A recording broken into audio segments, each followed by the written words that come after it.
de partout dans le monde, vous suivez votre émission Micro Populaire. Nous vous disons bonjour pour les uns, bonsoir pour les autres. Grand merci déjà à cette grande équipe de votre émission Micro Populaire. Grand merci aujourd'hui à la prise de vie. Nous sommes assistés par l'artiste Wad Acker, le coordonnateur de Canal Info News que je salue. Grand merci déjà à M. Rifin qui sombe, sans oublier Papi Kelly. Grand merci à Madame Mirador Ngabou, la présidente de l'association Mirador l'Espoir Février, ainsi que tous les membres de l'association Mirador l'Espoir Février, que vous soyez ici au Congo, à Paris, en Europe, Asie, bref, nous vous saluons. Grand merci également à notre nouvelle abonnée Sydney Malier, la fille de maman Kila Bilele.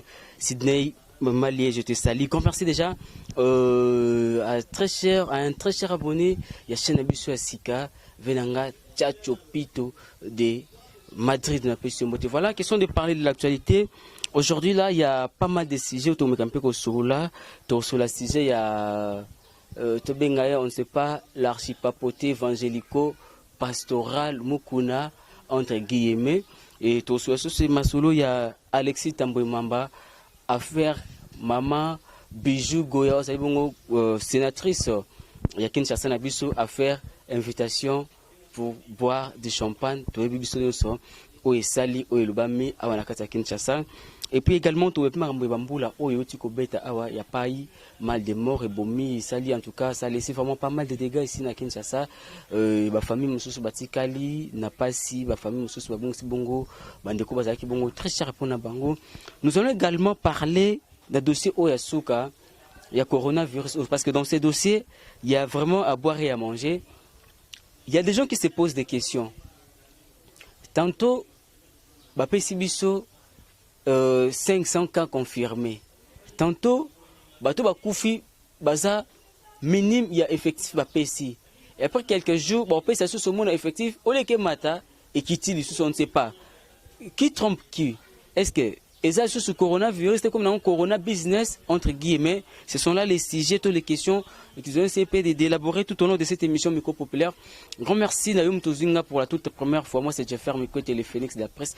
Toujours dans le cadre de vous informer, les lots Tomekampe Koso, la carnet au Messana, invité T Ngana Bino. Donc les lots, ma camion sont récoltés tout au long de la semaine passée, tout au long de cette semaine, Tomekampe Koso, la moto Yeba, au juste. Où allons-nous avec notre très cher beau pays, la République démocratique du Congo? Nous avons donc l'impression, on dirait, République démocratique, et tika nankaka Kombo ya Pamba. Pour te commis vivre dans le Kombo, dans le slogan, tu dois vivre un phénomène, tout slogan 5 chantiers, tout vivre actuellement un slogan, on ne sait pas, ils ont un slogan. Le peuple d'abord, mais jusque-là, on ne voit pas l'effectivité. Il y a le peuple d'abord, on ne sait pas. Le peuple Oyo, nous d'abord mis au premier point. Et ça, le peuple Oyo Wapi. Est-ce qu'il y a une catégorie, il y a une classe spécifique, pour le peuple Wana, on ne sait pas. Nous sommes tous égaux devant. Congolais nyonso ça censé y a que jouir pleinement na ba revenu na ba richesse aux ali bongo yamboka na biso parce que nous sommes tous des Congolais et le banangungu le fait Mobutu tata bo moko ekolobo moko bukonzi moko donc biso nyonso za ba Congolais il faut ngana jouir na bo mengo tuna ba richesse ya Congolais pour na ça faire mi côté moi na mboka il faut ndeko na ngai Wad Acker plus à vivre puis à bénéficier nango il faut ndeko na ngai Mirador Ngabou il faut ndeko na ngai Sydney Malier donc ata oza wapi mais mutolu na yo eza ba kundia en Europe eza ba kundia ba mindele ba mu non il est de nationalité tamususu française mais d'origine congolaise. Donc pour vous dire que aucun n'a changé de nationalité, oui. Aucun n'a bota makuna, aucune nationalité ya kuna, oui, on ne refuse pas. Mais il y a pas que bangotan quand on beta historique na yo, ils te rappelleront toujours que tu es de nationalité soit d'origine congolaise. Donc ce qui veut dire que affaire ya Congo est à la kabiso nyonso. Makambo zo de kana Congo pasi o ebeti Congo est à la kabiso nyonso. Tout le monde quand on sujet na biso de beto to baki comportement il y a éminent homme de Dieu. En tout cas, nous en avons très marre. Nous en avons marre de éviter. Et comme si n'état de la fin, tu es comme nini. Au moment où les gens sont préoccupés, par le coronavirus, quand tu vivre dans un très scandaleux, il y a sextable tout le monde à côté. Et ça là qui n'a nous y a des conabiso Moïse Mbiye, Longue Moïse Mbiye, tu es qu'aux oeufs des conabiso Herman Kassongo, tu es qu'aux oeufs des conabiso Moussou. Yes, ils arrivent sextable mais à utiliser le terme pour qu'on qualifie ma maman nabiso des séjours de mort, papa nabiso Lombo aza pe chantre congolais boyebi a évolué rapper à Congo puis kuna à l'étranger atataki maman na biso comme des séjours de mort leur bongo on ne sait pas batu o bazaki censé kozongisa batu na droit chemin de bible ba brebis égaré kozongisa ba na droit chemin lelo o nous avons l'impression de batu wana nde ba comme sous ko faire égarer les sous makasi donc ceux qui brebis azaki neti ferme ezalaki na masina brebis se retrouver tam sous na limité donc ba berger na ba otindika ba kinata ti abimata ko ta monga fula kinata ko ya kuna na fleuve ezo eloko o ezo pesa passe bible lobi la nature ne vous enseigne-t-elle pas tango eloko komelaki papa na biso Moïse Mbi tango eloko komelaki ba éminent artiste ya mboka na biso tango ba et komaki pourquoi pas ba o batikalaki batikaki leçon ce qui ligamment les salami pour les uns et ça tricage Jésus salema pour les autres ça montage on ne sait pas montage on va te belé bazana mukili oyo ba pasteur bazé belé ba médecin bazé belé et que nous aka montage kaka pona yo question mark tout le monde qui ende konabiso Moïse Mbi oh ezaki tricage oh ezaki boy au moment que non la sœur Eliane aza présente azo continuer toujours que se plaindre que non justice ça la musala madame te par rapport ya dossier na yena ndeko Moïse Mbi ça va magam oh ezo pesa passe tant ozo vanda ezo teka image ya mboka na biso na bandenge moko ya mabe image ya mboka na biso ezo kina ndenge moko oye pa ba yi politique donc comportement moko ya soni ba politique ba komi ko bomana pona ba intérêt personnel na bango ba tiki na bango intérêt ya peuple ba bosani intérêt ya base oh et puis ça qui bango pouvoir wana pour lelo ba benga bango ba député ba benga je ne sais pas moi ba sénateur ba benga ba honorable ba benga wanani lelo oyo toujours monana tuerie ekoti makasi entre ba politiciens na biso tuerie cause la kaka physique te tuerie morale pesali ne toujours mona awa ndeko la biso Godin Poi président de l'assemblée provinciale na biso ya Kinshasa nandeko Junior Nembalemba ba député belé ba sangani contre mona mboka Mike Mukebai. C'est pas que nous faisons la notion de moralité, toute la leçon de moralité, non. Et ça juste que notre peuple tout la narabino makambo yo salaka nous vous suivons de près. Tous en rapport à la voilà. Asalibo, atambolibo, azongisibo, oui. Torozela na mandat o ekoya. Kongola fungola misu. Kongola za susu. Naloba ngomingi na ba émission na Kongola za susu aza susu électeur oyote, oyelié polo, oyelié casquette, oyelié mulanga primus et puis à voter susu. Non. Mutuno so mota idéologie, quelle est l'idéologie? Vision in okoya nango vers biso o ko pousser biso to voter yo. Nous avons donc l'impression de voir politiciens, mais politique moko sans vision.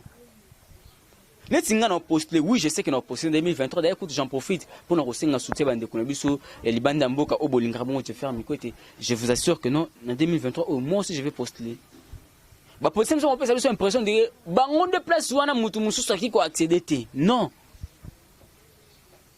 Donc dès le cas ba comme place wana mutu mususu ko ya wana te na sena wana zaka papa Alexis Tambwe Mwamba te tozaka na ndeko kengo wa ndo mdazaki wana mais aujourd'hui on ne parle plus de kengo on parle d'Alexis Tambwe Mwamba le but opeta mususu sur ndeko mususu donc pour dire que tout le monde peut être remplacé le quoi ça makambu ya mboka tout le monde peut être remplacé Mobutu Arena qui a 32 ans aujourd'hui là qui parle encore de Mobutu si ce n'est pas na titre moko illustratif, bon, voilà, mais aujourd'hui là, qui parle encore de Mobutu?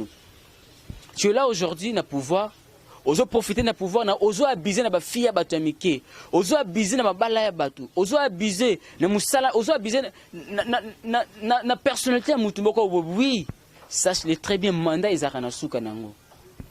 On vous a élu pour 5 ans, mais peuple azalaka peuple, si mukolonza mba robengai. Peuple azara peuple pendant pour un temps qui je ne sais pas une période déterminée non oui à cause de la période déterminée par rapport que nous azar être vivant occupé au Koufa oui mais par rapport il y a gestion de la chose publique peuple azali à cause de la paix à cause de la vous êtes là aujourd'hui député vous êtes là aujourd'hui ministre vous êtes là aujourd'hui président de la République oui on vous acclame on vous encourage oui. Mais il y a que ce qu'on a wana, ça pour un petit peuple wana. Mais l'autre comme on a plus d'intérêt na binon de comme opprimé que d'intérêt à peuple.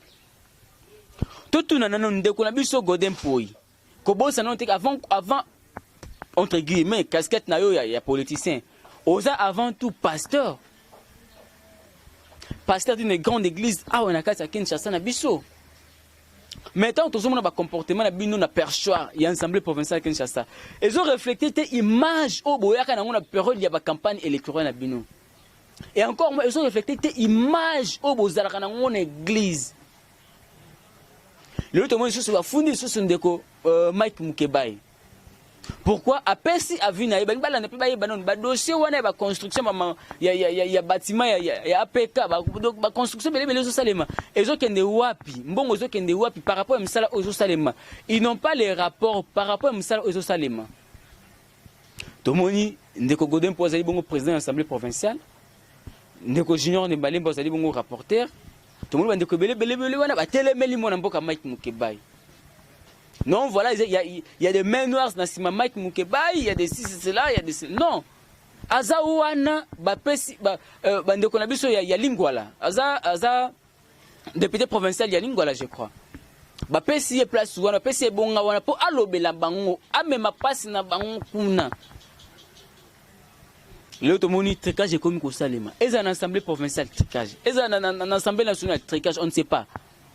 Beaucoup de gens côté de la FCC, côté de l'opposition, mais qu'on a kati boza pour l'intérêt du peuple. Pourquoi pas chercher que l'intérêt du peuple est Sangui Sabino? Parce que l'intérêt du peuple trône toujours. Pourquoi pas chercher que l'intérêt du peuple est réunir Bino encore une fois de plus, tant que boza na kati ya musique on a parlé du peuple. Mais tant que boza libanda, pendant la période il y a campagne électorale, au Kabouani, par rapport à Moutou, il y a classe politique là-bas. Mais tout le monde a besoin qu'il y ait un Tinakati à Parlement. Tinakati à l'Assemblée provinciale à Kinshasa. Ça fait honte, très cher député. Tout le monde a ministre à côté. A arrêté côté. A bimisi côté. Arrêté Roland de la Boye. A 15 neveux naïe, 15 nièces naïe. Tant que sous 3 talibans à tes places. Mais où allons-nous avec ces pays? Où allons-nous avec ces pays? Tout le monde est wapi.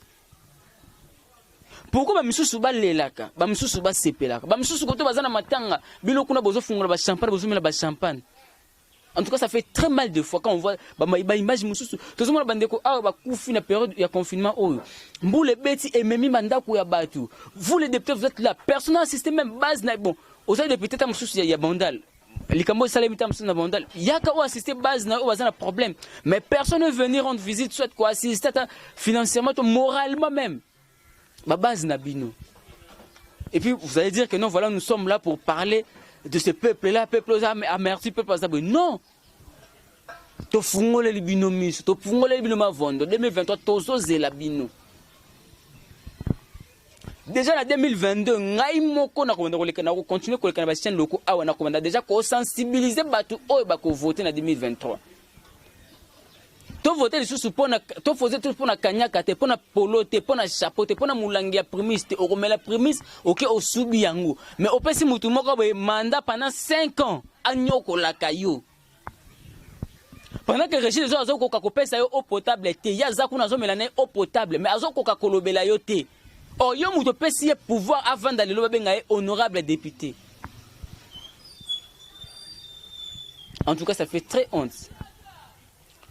Comportement de la politique, ça fait très honte. Tu vois que Avanakin, bon message que non, ceux qui journalistes à l'école lobby au porté disparu. Mais avec l'avènement de Fati, na état de droit, au Mexique aussi ma journaliste au Koutani pena justice.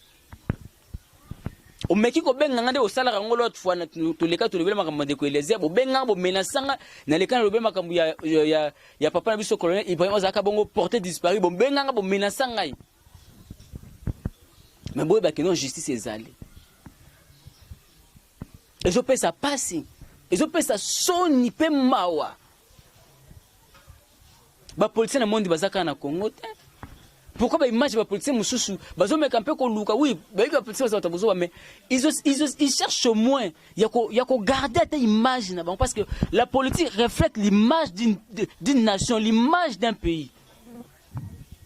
Mais toujours mon image ni autre zanango. Il y a des politiciens qui sont allés là. Artiste wa dakar bongi sila nga penza Cameroun na penna position bien pour to solana nous na ba diaspora balinga biso mingi. Et so pesa passe mingi. ils ont payé ça passe. Bah sénateur, beaucoup de ranking, bah ministre de ranking, bah député de ranking, on ne sait pas. Besoin que nini. Tant que vous me pèsez de ranking na bino, besoin que vous régler le conflit interne na bino. Quand est-ce que vous régler le problème où ils ont rangé population où? Et puis tant que justice en mboka local est tellement pengbi. A lancer invitation oh il y a acharnement oh bato baluba kati ba telemi oh bato ya Congo central ba telemi. Pourquoi tout ça?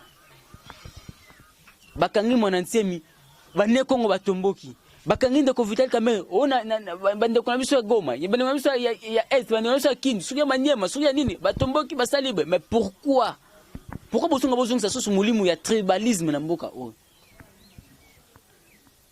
Adoptons moi l'exemple, il y a l'effet président Mobutu. Oza Moulouba Azu a commission gouverneur tam sous naba Congo oza Mukongo a commission gouverneur je ne sais pas moi la province nini. Pour essayer un peu il y a qu'on diversifier puis ma connaissance. Mais les lo oyo makam to comme ko vivre actuellement ils ont fait ça fascination. Au comment un président, il y a assemblée nationale, soit assemblée provinciale, soit il y a Sénat, na personne, vende liboso. Tu te permets que non, makamozolo et aux a diffusé sur le plan international, national. Banamike, bakoko, banan bakolanda yo. Quelle image. Vous opé ça pour la mboka na mission. Ba régler les comptes, mais comme on tina média, tina place aux qui censés quoi apporter solution pour notre peuple. Et mais c'est qu'il a parlé du peuple Beba. Et comment on a siège na bino ba règlement des comptes na bino et comment on a siège na bino ko signer ba pourcentage na bino et comment on a siège na bino place mutu akenda ko luka internet pour tonga ba 15 niveaux na bango et puis vous faites tout ça na au moins mutu so tonga ndako à 15 niveaux na une année après c'est budget mbongo nyoso ozimbongo wana wapi monsieur les députés ozimbongo wana wapi monsieur les ministres ozimbongo wana wapi cher bourgmestre gouverneur ozimbongo wana wapi. Sinon, la liste de la justice est vraiment très longue. La liste est vraiment très longue. Tout le monde va qui bongo mo mboka Thomas Louaka a qui peut répondre à l'invitation. Bon, on ne sait pas qu'est-ce qui s'est passé, zongi saki. Mais liste est moulai ba uta ko beng sa pe mo mboka Bonochi ba bongo premier ministre sortant. À mon avis on va avancer avec non voilà, ce sont des aventures ça. Oui, ils ont des aventures. Mais justice zawana pour nous ça na. Tout le monde va bien ça qui peine de qu'on a biso wazaki ministre urbanisme et habitat va bien ça qui peut papa na biso to bi que liste ça vraiment moulay tout ça pour sa justice peut esunga biso député moi quel banda y article O5 non par rapport au règlement d'ordre intérieur na bango justice au bolukine boko longa ta ba ina bo tirer pe maboko parce que constitution en mboka na biso lobi ni neto décide de la loi mutoza likolo ya mibeko azati s'il faut interpeller et à la ministre et à la députée ça interpeller le ce n'est pas que petit peuple on a zawana pour subir justice ou injustice ya mboka oh non oui tout moni dossier moi na mboka Vital Kamerhe botie maboko oui tozoze la bongo audience aux la bongo le 11 mai oyo moi na mboka zosinga audience za public to éviter ba intention nini tango zosinga audience za la public. Pour obémisa ba secret nini tu as des avocats puis ça va preuve au justice ça singe pas avocat na avocat na bembango bongo pas ba justice et puis ils sont quoi faire par rapport à ba preuve au ba singe par rapport à élément au ba singe mais tant que non na linga za la audience maro public ozo linga o intimider nani et puis pourquoi oui au singe le audience publique so va accorder audience publique et que justice a tranché na défaveur na yo olo banine. Il y a injustice. En tout cas, ça fait très mal.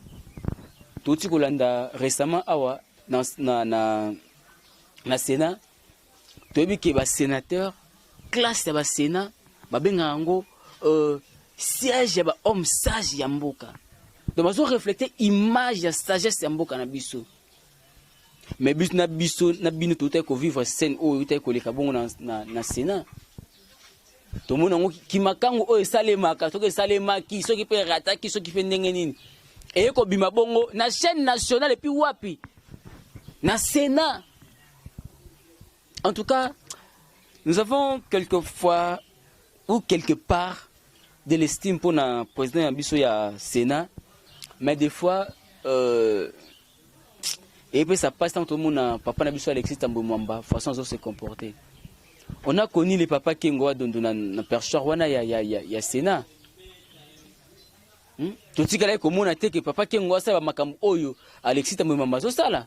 Makambo nyonso ya mabezo leka kombo na ye na kati. Ata que chef de l'état mabe. Asala boy mabe au juste bozaki wana pona ba règlement des comptes to bati wana pona kolukande intérêt to kolukande ngini ko bimisa mboka na biso na place ezali. En tout cas ça passe mingi. To moni dossier ya papa na biso Alexis Tambwe Mwamba na sénatrice Bijou Goya.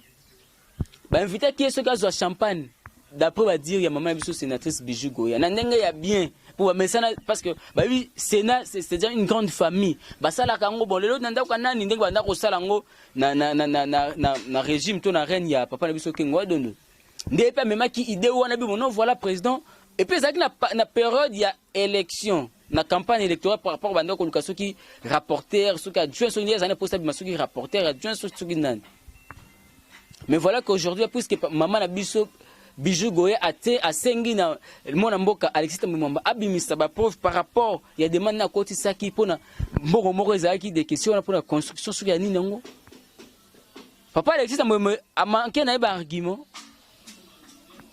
ayi ko répondre maman biso Bijou Goya en pleine audience en tout cas ça qui passe mingi maman biso Bijou a déclaré que non c'est une femme mariée à qui jamais que les cas comme ça makambo ça qui et puis moi dispute que non voilà président yopé tu n'es pas digne d'être un président Sénat bloc mo ya bon tout ça ba théâtre wana to ebité oh là kin a so retourni bande ko ba congolais to ndeko ba kinois mais artiste comédien mboka on ba so ba politicien ça fait très mal ça fait très mal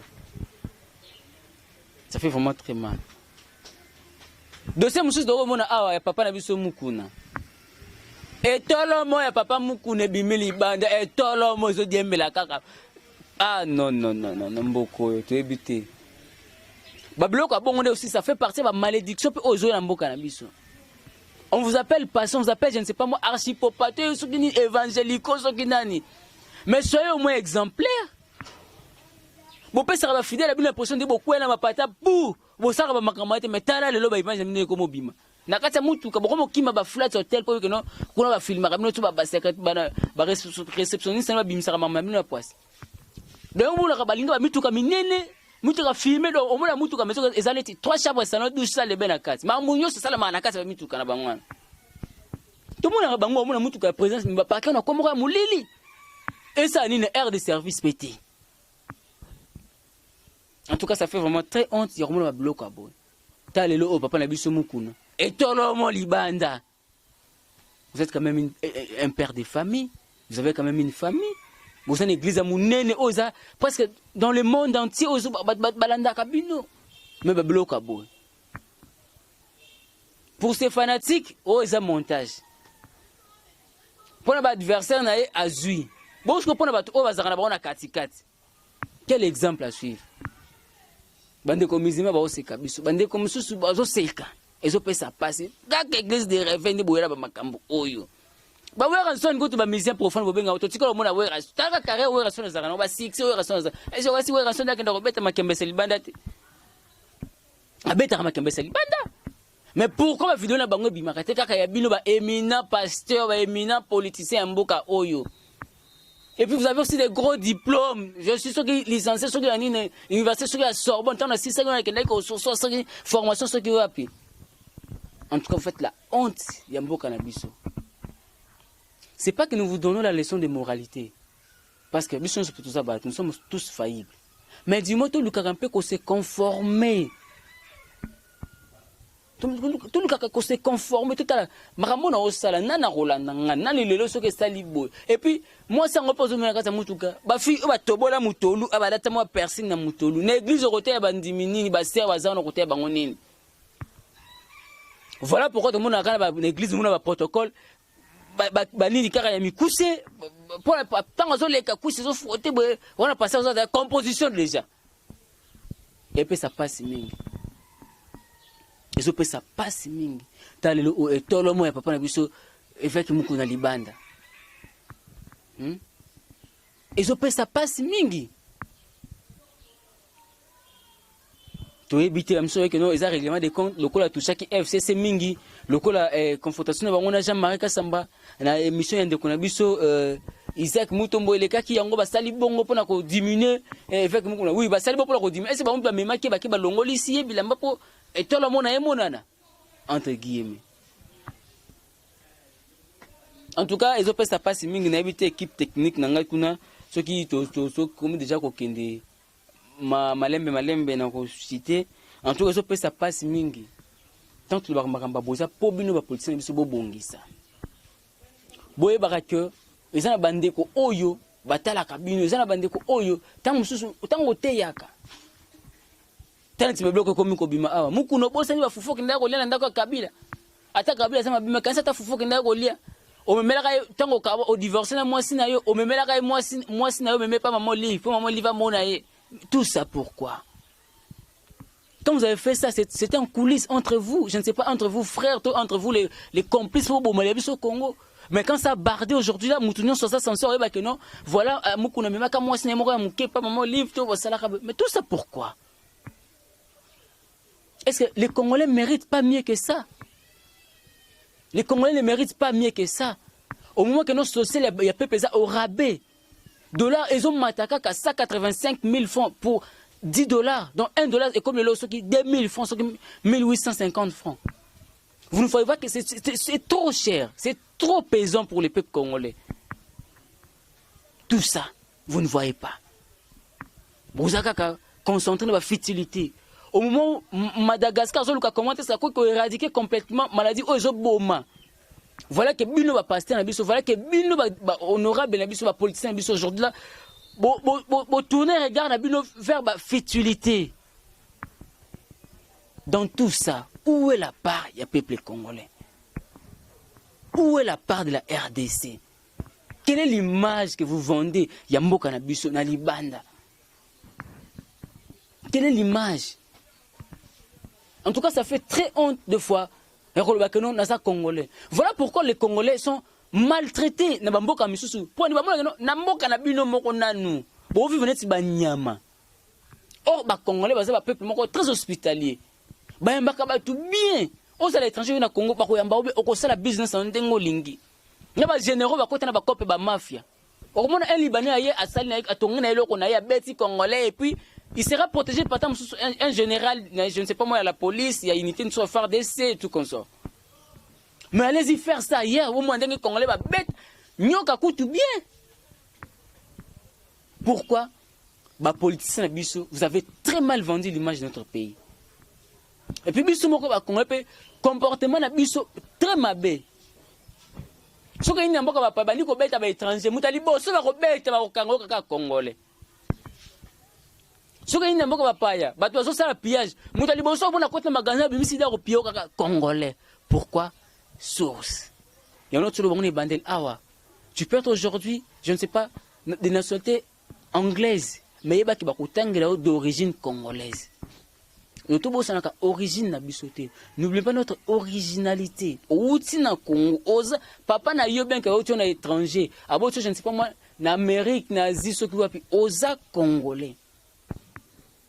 Donc il faut éveil de conscience ezala. Il faut éveil de conscience ezala. Congolais a komi ko yemoko na yemoko a komi bomba. Neti image o elekibo. Image o elekibo yande ko na biso mukuna. Tangu mwana mboka Onésime Ngindo akozongo. Oh! Zaire ningani. Po mikolo o nyos na TV ozakaka prophète Onésime Ngindo elekibo. Na ebisaka bino. Azabu, est-ce que les Congolais ne peuvent pas vivre mieux que ça? En dehors, au-delà, il y a scène na bino bosalaka, ba scène na bino bosalaka. Boleki kutu artiste na biso minene mboka biso tu ba Yvette silencieux na ko jouer. Boleki bango kutu na ko jouer. Bosa ba comédie moko donc il y a haut niveau, haut débit. Et après ça passe mingi. Voilà pourquoi dans cette émission biso micro populaire, il fallait que tout me camper ko sonon par rapport à makambo oyo. Pour que ça passe. De ce vital caméra et tout colandé, on peut quand la émission bino parce que jour J moi Kalaming voilà. Donc déjà les 11 awa procès à moi Mboka Vital Kamerhe tokolandela yango. Tokolandela yango de près parce que bande kuna biso ya Kivu kuna bande kuna biso ya Maniema soki ya wapi oh il y a des mains noires na kati makambo oyo le président Fati a aussi des responsabilités politiques na kati makambo oyo tout consort tokolobe makambo oyo. Nous sommes là, nous sommes cette émission et cette émission oyo et tirer comme information à source pour ne pas difformer l'information. Nous suivons l'éthique et la déontologie journalistique pour nous informer bino makambo ndenge ezali. Pour nous analyser ba fait ndenge ezali. Ba musuba bi pasteur Mukuna à son niveau akoki kosala kuchu na kati ya mutu kate. Mais oui, tant que que nous ba hôtel nyonso ba koma ko servir ba koma ko landela bango. Akokende wapi? Asana mutu kana e koma eti chambre salon cuisine salle de bain ma nyonso na kati. Akosala ngo ko so sisi charome obima peka wana. Ah, vaza mutu ko buka ne.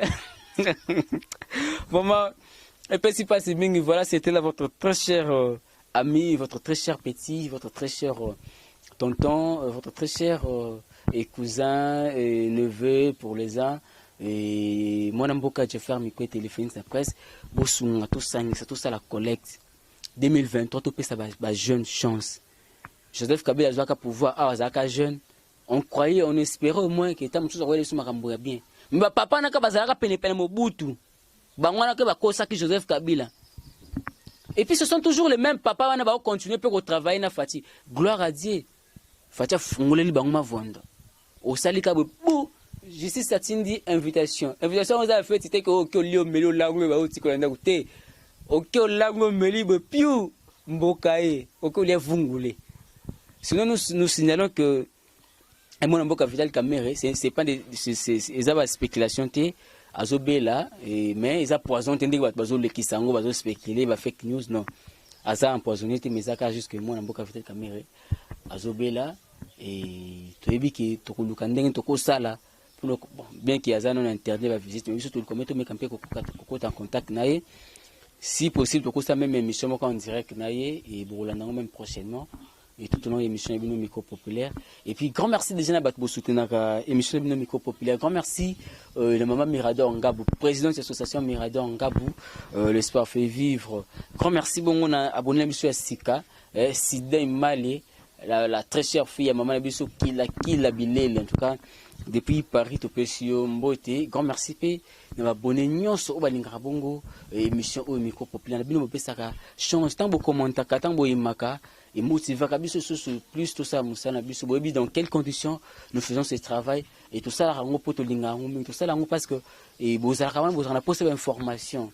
Voilà pourquoi biso petobi que non micro ou na caméra ou pour vous informer. Aussi longtemps que Congo kozalaka Congo, aussi longtemps que monde kozala. Aussi longtemps que ba makambu ya ko informer bino kozalaka biso peto kozalaka wana. Balobi presse Eza médias à 4e puissance dans le monde. Donc, mutako kangangwa zate. Soko yo bomingai pour na lekaita msusu na dévoilaki na dénoncer que loko moko boy. Yeba ta msusu na journaliste moko ta msusu il va silencier obima ta msusu artiste to coordinateur ou wadaker moko obima ta msusu et pourquoi pas pe moi na ngamo pe ko bima pe asel pe musa ta msusu kolekanga et puis à corriger puis ba faille oyo tozomona na mboka na biso oyo. Mais du moins, en 2023, les jeunes vont se déterminer, les jeunes vont se mobiliser. Par exemple, les jeunes vont se déterminer, vont résister contre les vents, les fléaux, les politiciens, les policiers vont facocher, les policiers vont bouminer, les policiers vont fumer pornographique. Parce que je réponds à des critères, je suis licencié, j'ai un diplôme. Donc, tu dis que l'expérience de Zana on a automonaka, bakulu tu peux batambo panenga malam bazali, to solana bango, tu peux bandeni orientation au sali, manabino peut diaspora bolinga kabongo ba vision ya bien. Biso to ye politique te pour ozo vision na kati ya politique non. To za déjà ba vision libanda, to ye na ngosiko na kati ya politique. Bo romona siko tango ba jeune ba côté mais pour na ko travailler, bo sentir mais que non voilà. Politique na biso c'est rajeunir. Politique na biso type na kazaka ya sika. Vous pouvez sa chance, vous soutenir biso sur tous les plans, soutien moral, soutien financier, ça sera biso bien pour tout rappeler la poste nango. Pour la coquine de information, tout ça na poste pour moyen de déplacement, ba transport, ba mabébé, ba invité pour nous ba invité tout ça. Dans la période de confinement, ou ba invité puis comme pour moi passer surtout ba politicien. Alors battre le monde on est les malais, mais parce que les logistes à Kangi, à Lukande ni ko futa tellement liberté provisoire. Voilà, merci beaucoup Nabino vous accueillir pour nous Olanda biso, Tokumi Nasuka, Olanda biso pour la toute première fois, j'aimerais que vous abonnez à la chaîne biso pour Omakaka, aucune information, aucune actualité, toujours dans votre émission Micro Populaire avec le vôtre. Je ferme côté les Phoenix d'après. Je dis un grand merci déjà à M. Rifin qui sont un grand merci à Papi Kelly, Madame Mirador Ngabou, Sydney Malier, la fille de Maman Kila Bilé, je te salue. Grand merci. Et à Wadaker, l'artiste aujourd'hui qui était là, derrière la caméra, assisté aujourd'hui par Yvette Silencier, l'artiste. Et on a la tambour l'artiste pour campagne 2023, pour ça, on a l'artiste. Trop yemba, trop ça, la news, pour tout sensibiliser, tout de plus. Voilà, d'ici là, portez-vous très bien quand moi je vous dis merci et bye bye.